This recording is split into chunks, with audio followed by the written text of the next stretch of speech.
A wise one once said, "Most men walk through life as if they are alone.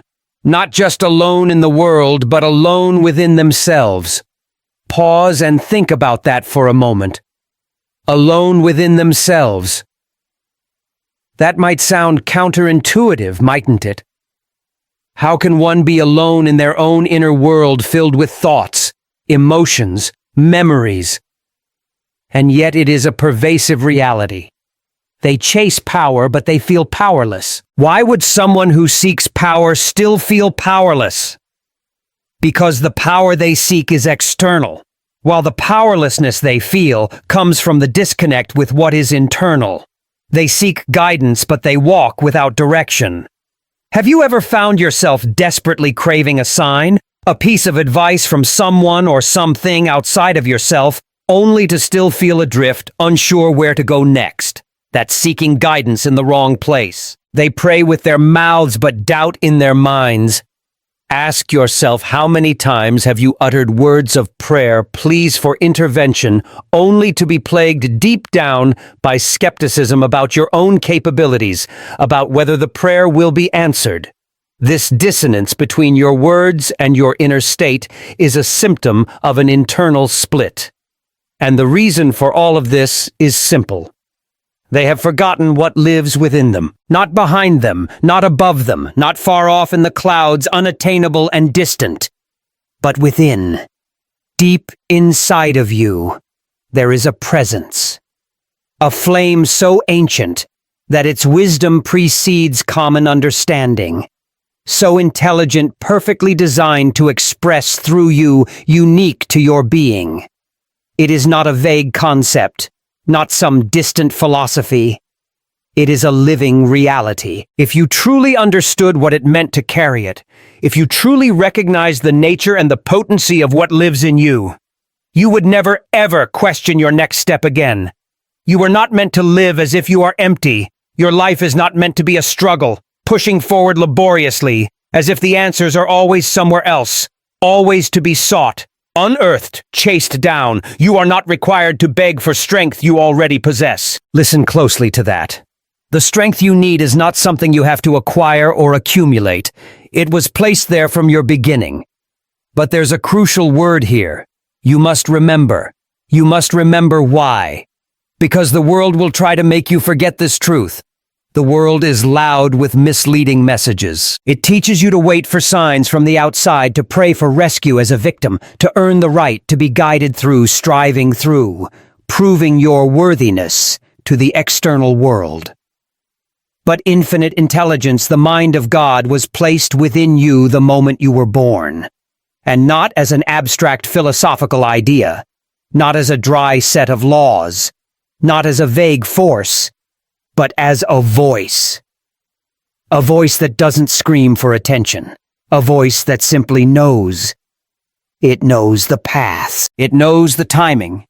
It knows the truth. It knows you. And it knows your purpose.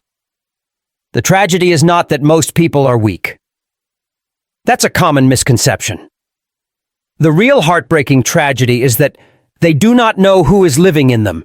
And because they do not know, because they do not remember, they shrink. They settle accepting far less than they are capable of and worthy of receiving.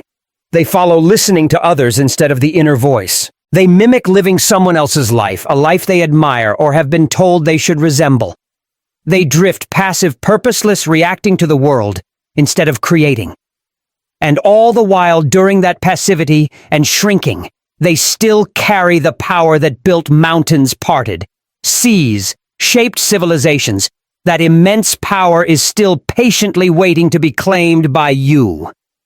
You do not need to summon this power from some distant realm.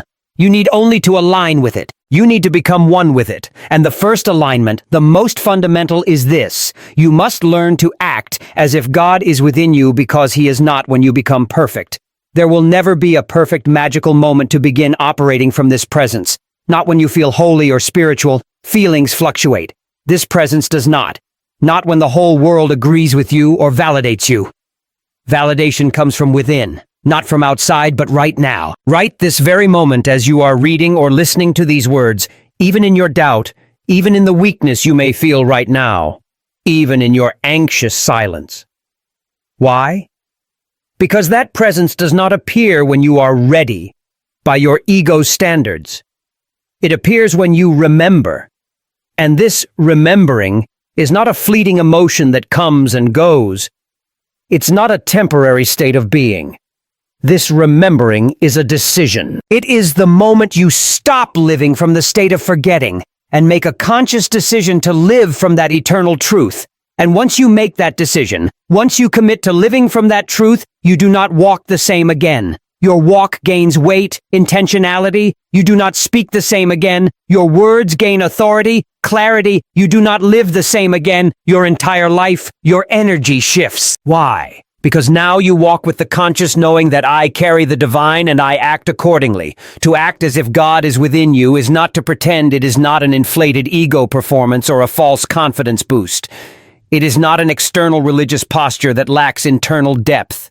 It is a total recalibration, a recalibration of every facet of who you are. Your thinking recalibrates, your discipline recalibrates, your posture, your bearing recalibrates. The language you use recalibrates, your pace, the rhythm of your life recalibrates, and your presence, the energy you radiate, recalibrates. It is a conscious choice. A choice to stop behaving like a man who is lost and begin walking like a man who has already been found. Because when you carry the divine within, you are no longer required to ask, "Will I be guided?" No, you are already guided. The guidance is inherent constant. You are no longer hoping to be protected. No, you are protection in motion. The energy of protection accompanies your every step.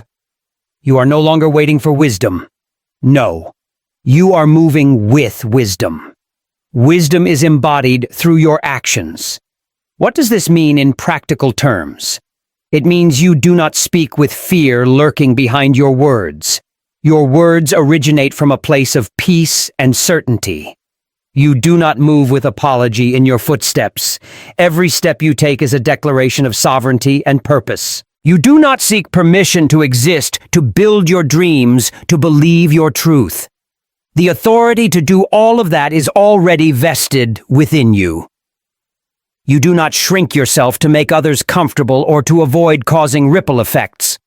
You do not ask the world for validation of your worth, which was inscribed upon your soul by infinite intelligence from the beginning. To act as if God is within you means you no longer betray yourself. You no longer negotiate with doubt. When clarity has arrived, unmistakable and clear. How many times have you had a profound knowing about something you needed to do only to delay because of fear, because of old insecurities? That is self-betrayal. You no longer delay action when the instruction has already been given from within. That instruction doesn't come as a loud command, but as a quiet yet persistent knowing. You no longer say, "I'm not ready." Why no longer say that? Because you know that readiness is not a condition you have to wait for. Readiness is a decision. It is the decision to step regardless of feeling entirely ready. Acting as if God is within you means you no longer apologize for your calling. That deep calling for purpose, for contribution, for your unique expression.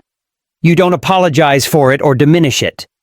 You do not need others to understand the urgency of that calling within you. They aren't living it, you are. You do not need external support. To walk in the divine rhythm that is already present in the universe connected to you through your inner presence. You do not ask the mirror, "Am I enough?"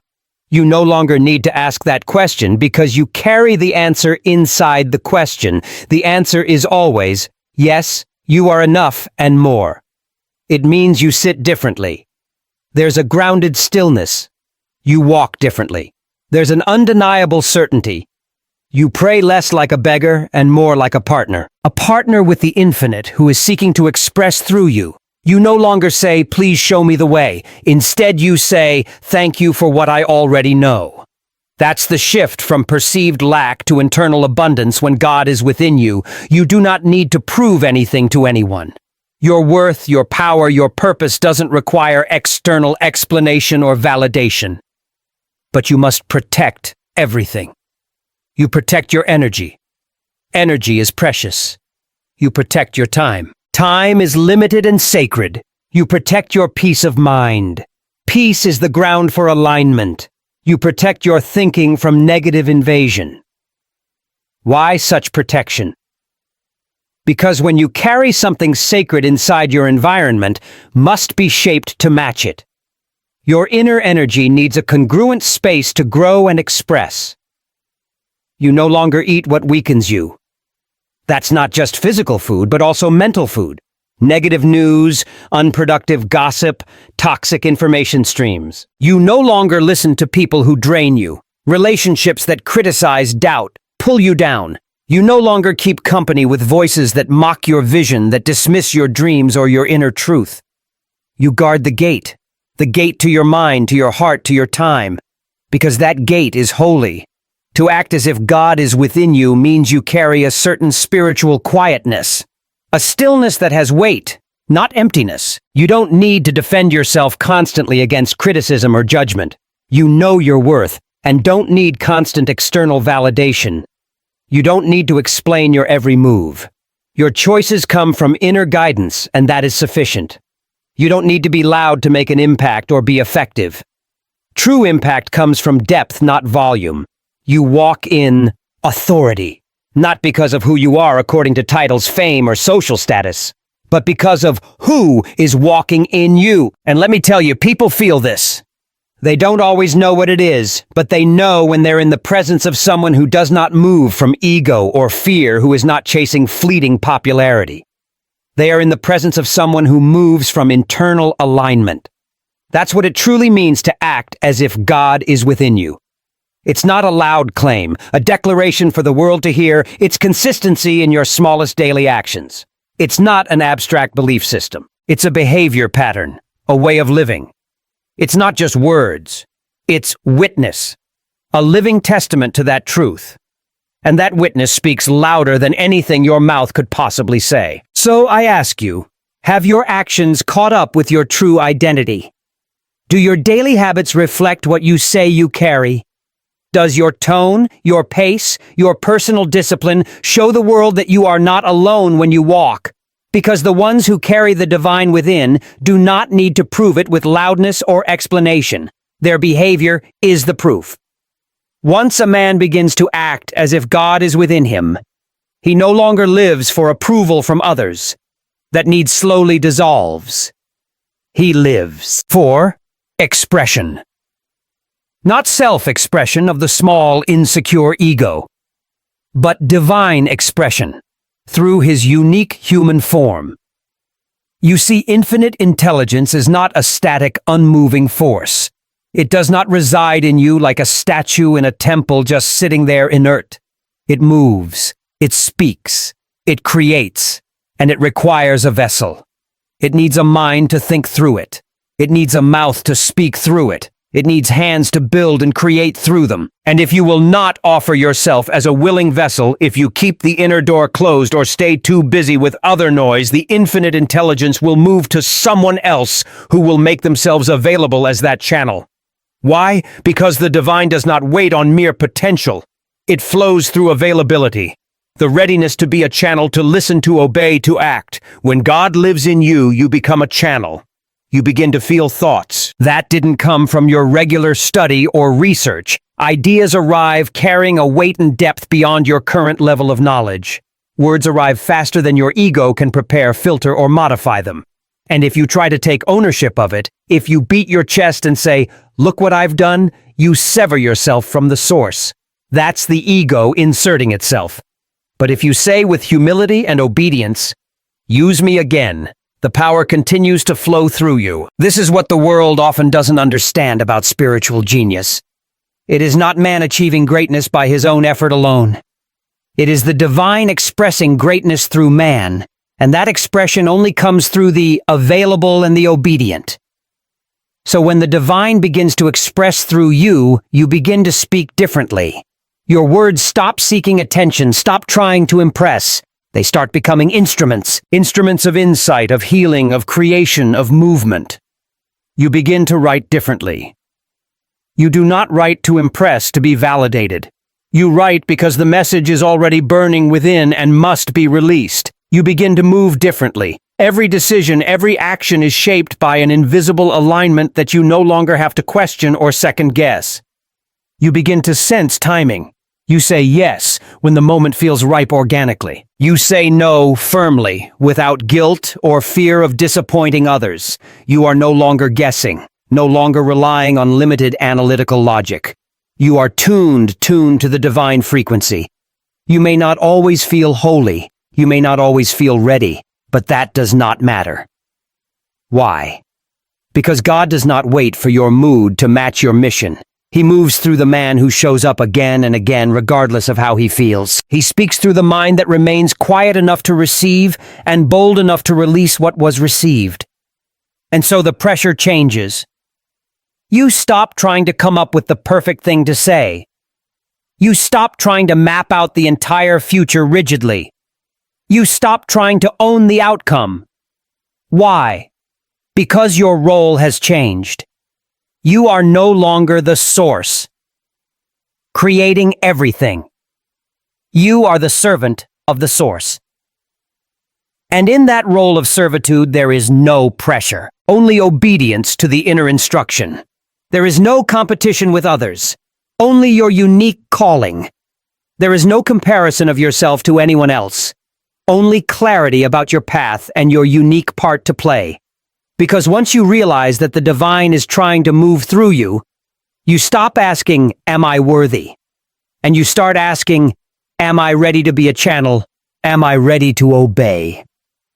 And when you are ready at that level of decision and action, you become a walking instrument of intelligence, order, and power. Not loud, not showy, not self-important, but steady, certain, aligned, to the degree that even your silence starts changing the atmosphere in the room. Your presence overwhelms external noise, because when the divine begins to express through you, you stop performing to impress, and you start becoming your authentic self. And that's when people stop seeing just you and start seeing what is moving through you. They see something larger than your individual personality.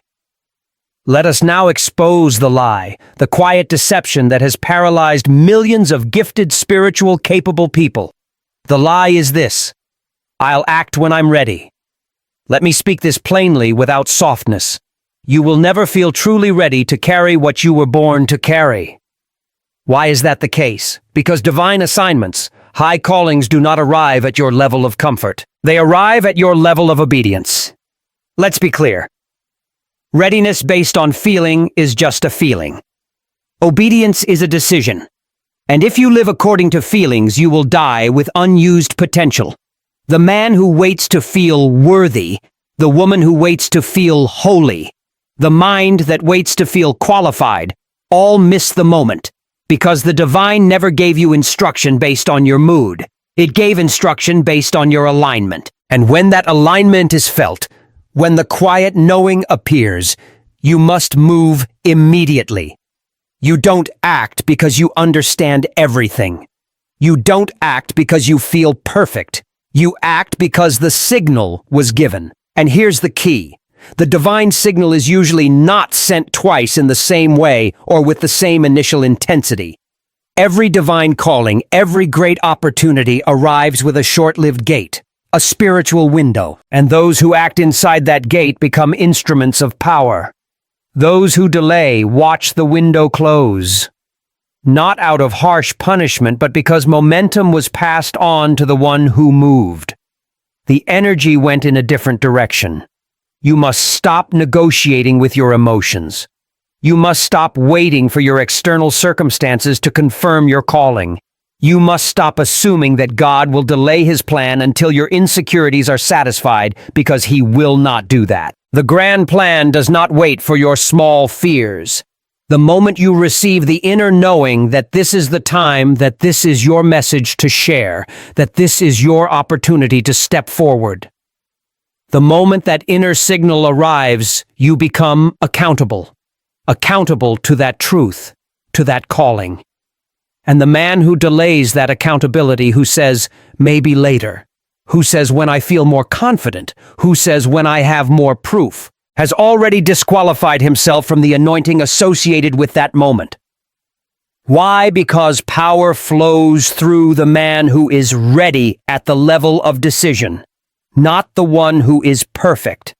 And again, readiness is not what you feel, it's what you decide. So I ask you, are you still waiting for more signs? Are you holding back your voice because you fear being misunderstood? Are you withholding action because you haven't figured out step 5 when step 1 is still undone? Are you still asking for confirmation after being shown what to do again and again quietly from within? If the answer is yes, understand this clearly. You do not lack clarity. You lack commitment to what is already clear. And clarity without commitment is torment.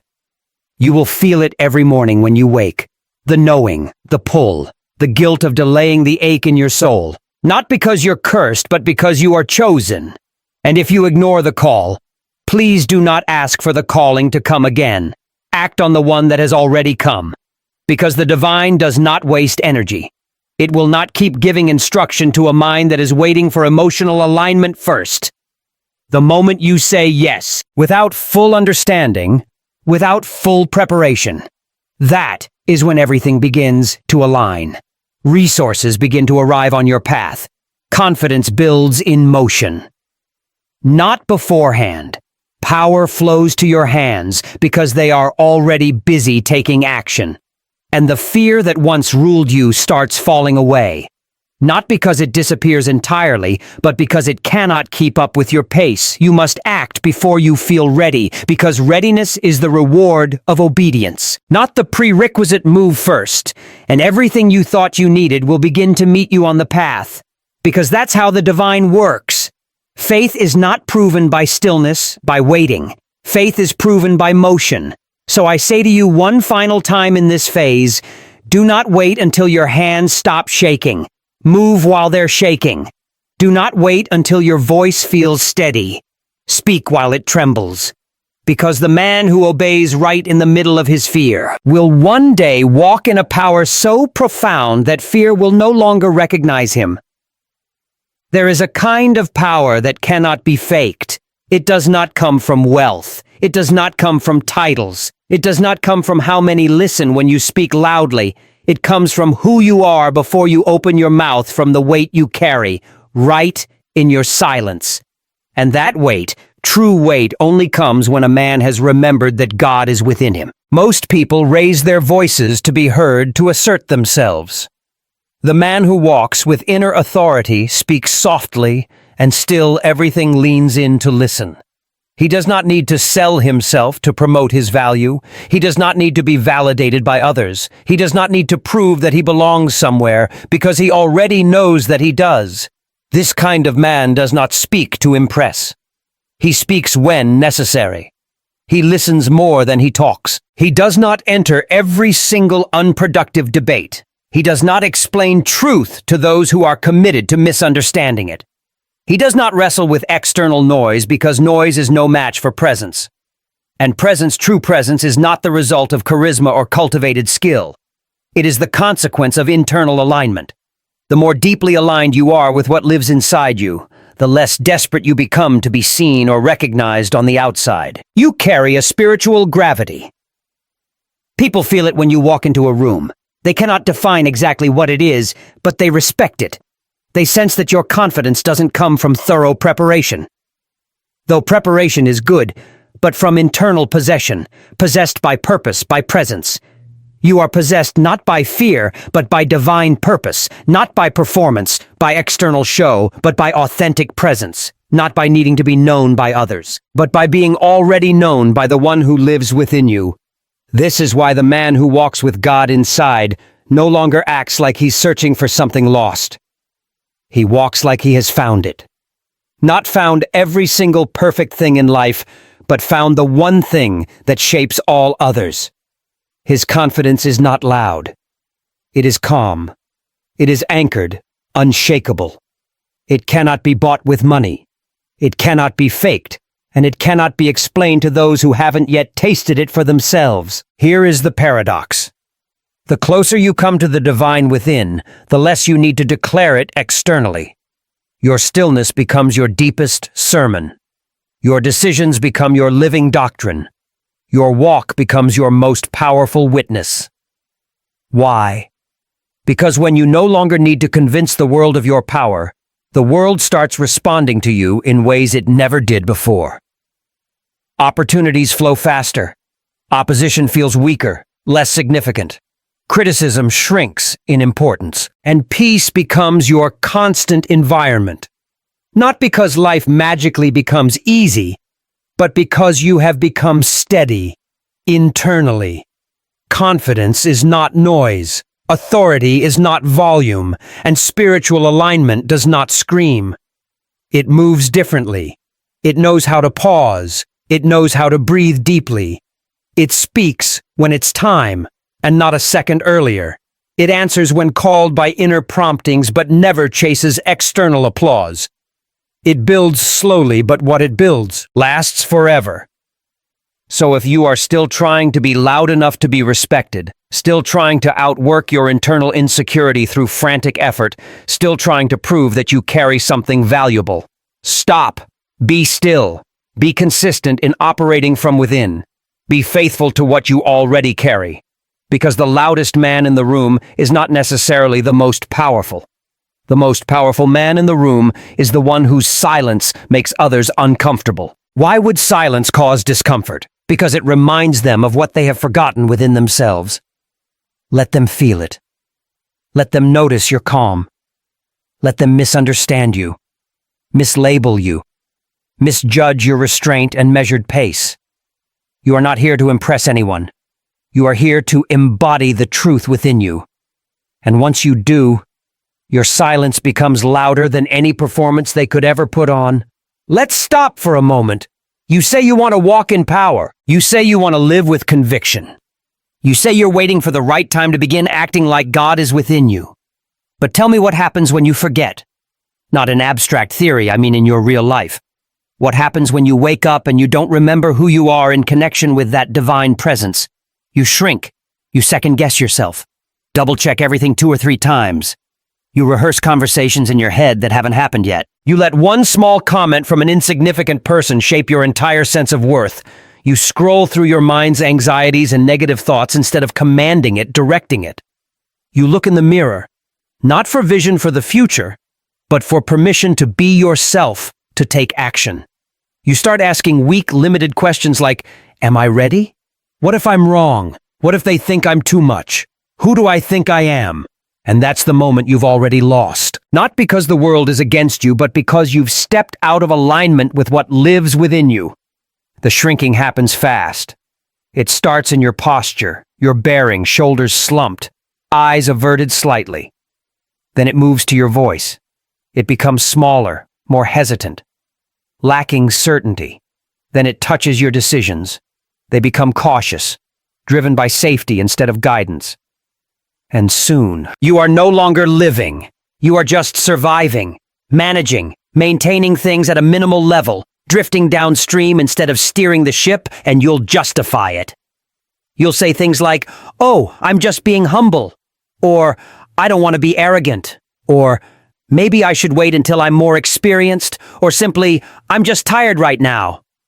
But deep down you know the truth. You're not tired. You are disconnected. You forgot. You forgot that you carry something infinite. You forgot that inner silence does not mean the absence of that presence. You forgot that true confidence is not external noise, but remembering who sent you, who is walking with you. And in that forgetting, you trade your inner fire for fog that obscures your vision and power. Let me show you what that looks like in real life. You had the idea, but you didn't act on it immediately. You felt the quiet nudge to call that person, but you let the fear of awkwardness of not knowing what to say win out. You felt a strong urge to start building something, but you waited for more resources, more permission, more free time. You had the strength to speak your truth, to stand firm for your belief, but you shrank yourself to fit the narrow expectations, the limited acceptance of others. You heard the inner yes, but you asked for 3 more external confirmations just to be safe. And now, you're restless, agitated. You're replaying everything in your mind constantly. You feel exhausted. Not exhausted from taking too much action, but exhausted from delaying action. because nothing drains a soul faster than knowing what to do and doing nothing about it. This is what the forgetting looks like. It's not dramatic, it's not sudden, it's quiet. Subtle happens daily, and it is deadly to your potential. And that's what the enemy of your life wants. Not to destroy you with one swift blow, but to erode you gradually, by making you forget what is already within you. So how do you stop shrinking? You remember. You remember by how you sit, how you stand. You remember by how you talk to yourself when no one is listening. You remember by how you respond when fear shows up, knocking at your door, when doubt raises its head. You remember by how quickly you act when that divine urge stirs something in your chest. You remember in your behavior. Because belief is nothing without embodiment through action. You cannot claim to walk with God and still crawl through life as if you are powerless without a shred of agency. So, if you've been shrinking, if you've been hiding, hesitating, apologizing for your own fire, this is your wake-up call. Stand up straighter. Speak slower with intention. Breathe deeper. Start the project. You know you need to start. Say no firmly from your inner certainty and walk into the next room like you are not the only one walking into it because you aren't alone. The infinite is walking with you. And the moment you remember who lives within you, the shrinking stops, and the world has to make room for a version of you it hasn't seen in a very long time. There is a way a man walks when he is empty. He flinches, hesitates, over-explains, watches others before deciding who to be. He responds to pressure instead of applying it, and worst of all, he follows a path made for someone else, not himself. But the man who walks as if God is within him, he doesn't just walk differently. He moves the air around him. He doesn't ask for permission to take up space. He doesn't announce his presence. He is his presence. When he enters a room, people notice, not because he's loud, but because he's undeniable. He radiates something real. He doesn't wear power like a costume just for show. He wears power like his own skin. Natural, necessary, effortless. You see the man who walks as if he is not alone. He doesn't move with shallow arrogance. He moves with internal authority. And there's a big difference. Arrogance says, "Look at me." It begs for external attention. Authority says, "I see clearly." Internally, I move accordingly with that clarity.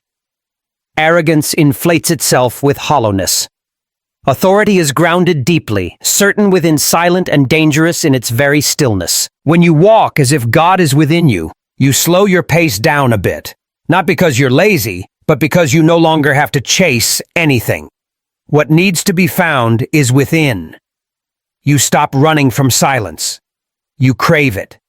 Because silence is no longer empty. That's where the next instruction lives.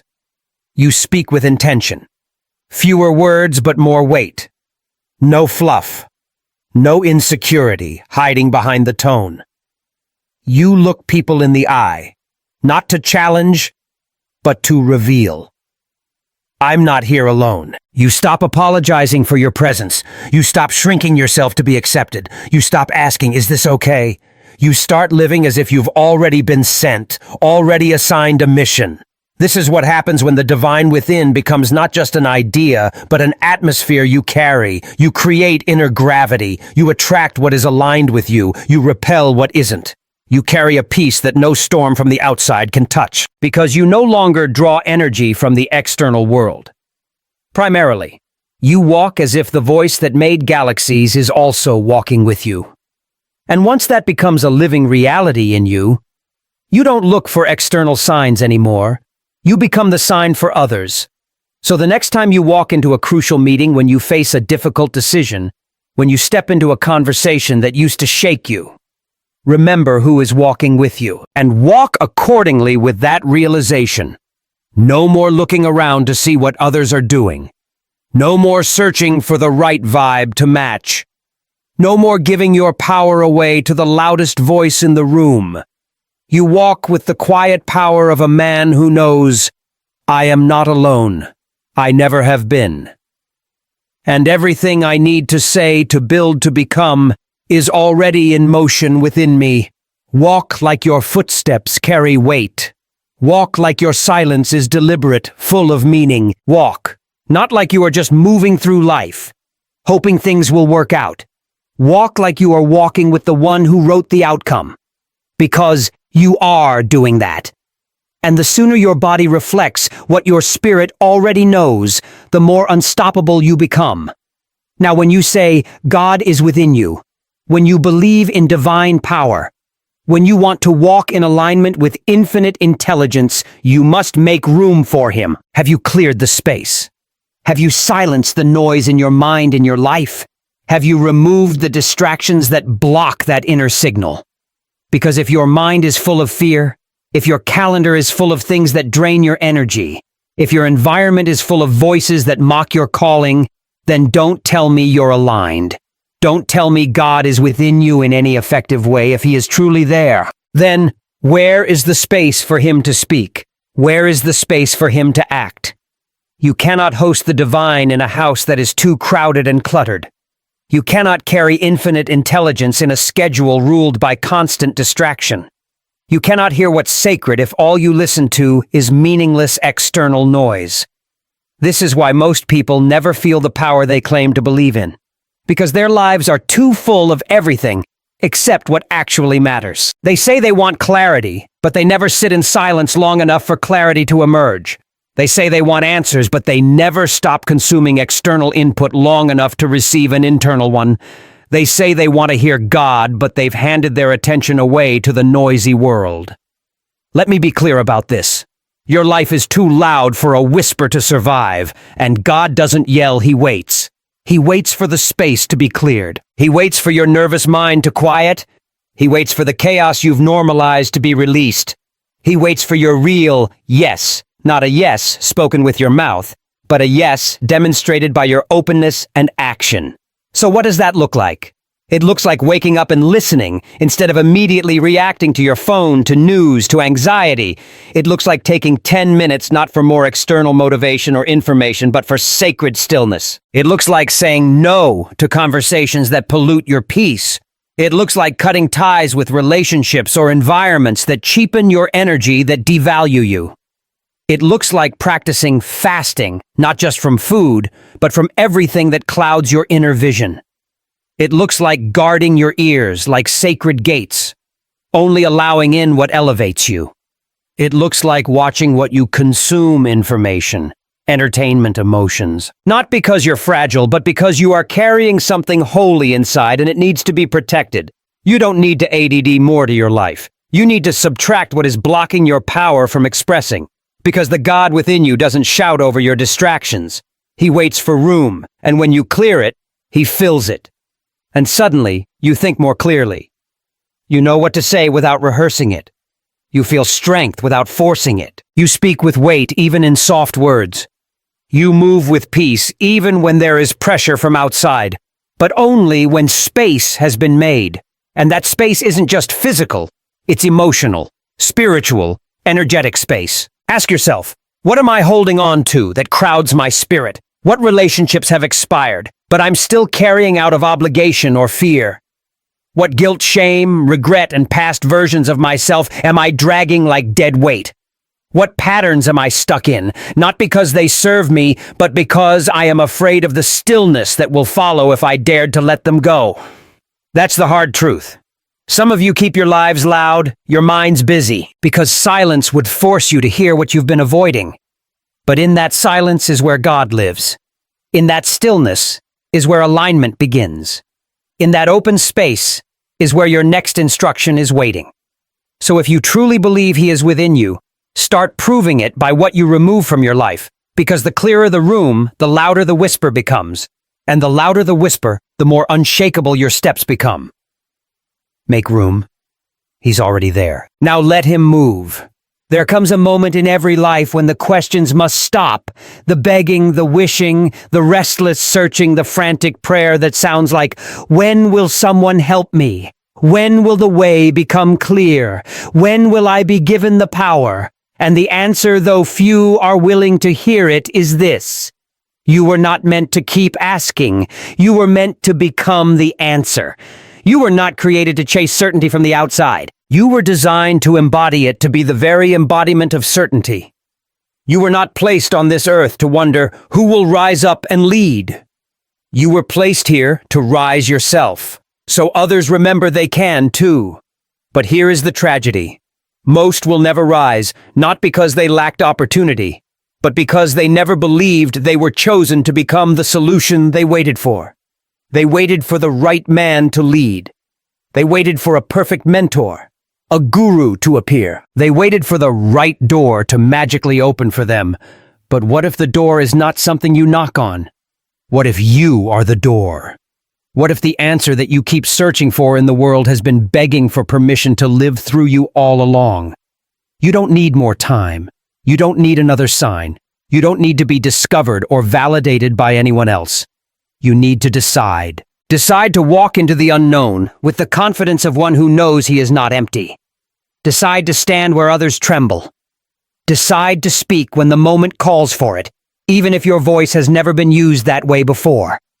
Decide to carry your divine assignment, even when your hands still shake. Why? Because the shaking does not disqualify you. The fear does not mean you are on the wrong path. The doubt cannot cancel your divine destiny. The only thing that separates the man who becomes the answer from the man who dies, still waiting, is decision. Decision to act, even when it's unclear entirely. Decision to trust what was given to him in the inner silence. Decision to carry the divine presence, not just privately in his heart, but publicly through his way of being and contributing. So ask yourself, are you waiting for someone else to carry what was assigned to you? Are you hoping another man or woman will step forward so you don't have to feel the pressure? Are you waiting to be told what you already know? Deep inside, you say you believe God is within you. Then why are you still living as if he is silent?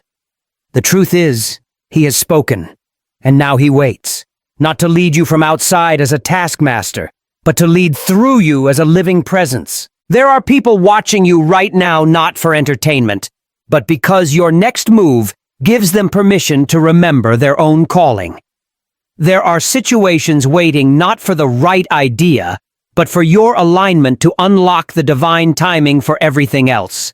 There are future generations that will either rise or keep their potential buried, depending on whether you act now or pass that weight and possibility to someone else to a different time. And so I tell you, you have prayed enough, you have studied enough, you have begged enough. Now you must become the answer to the question that once kept you up at night. Become the voice that breaks confusion for others. Become the calm that steadies the ship in the storm. Become the movement that triggers alignment in everyone watching you. And once you do, you'll stop wondering when God will show up in your life, because you'll realize he already did.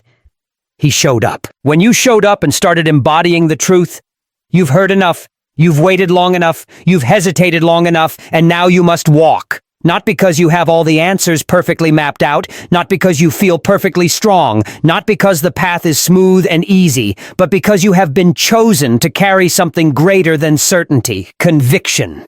And conviction is not a feeling, it's a posture, a decision, a spiritual contract with yourself and the divine. You walk not to search for external clarity. You walk until clarity from within and without finds you, meeting your steps. You walk until your habits match your divine identity. You walk until your fears learn your name and stop bothering you constantly. You walk until your stillness speaks louder than the world's noise. You walk until your face looks like someone who has seen the divine within and will never forget again. Because that is what this journey is. It is not a short sprint. It is not just a single sermon to hear. It is not one moment of fleeting inspiration. It is a way of living entirely. And every single step you take from this day forward will either confirm that the divine lives within you or betray that profound truth. So how do you walk? You walk like the man or woman who no longer apologizes for their pace. You walk like the one who no longer explains the reason for their yes or their no. You walk like someone who has burned away the need for external validation and now moves by inner alignment alone. You walk when it's hard. You walk when it's quiet, and no one seems to notice. You walk when it feels like you are completely unseen, because you know the one who sent you is always watching, always present. You walk with eyes that no longer scan around to compare yourself to others. You walk with a voice that no longer shakes when it speaks its truth. You walk with hands that are steady, not because they've never failed, but because they now move with divine purpose. And here is what will happen. People will ask, "What changed about you?" And you will not need to explain. Because it wasn't just one fleeting moment. It wasn't a conversation. It wasn't some clever technique you learned. It was a return. A return to who you were before the fear set in. Before the forgetting took hold, before the self-imposed smallness limited you, before the delay depleted your spirit, a return to the one truth they could never take from you, that the divine lives in you, and that changes everything. So walk until the questioning mind falls silent. Walk until the atmosphere in the room shifts when you enter. Walk until the doors of opportunity and purpose open effortlessly before you. Walk until your life becomes the loudest proof that something divine is moving through you. Walk until you no longer have to convince anyone of your power or worth. Because when a man carries the presence of God within him, he becomes unmistakable.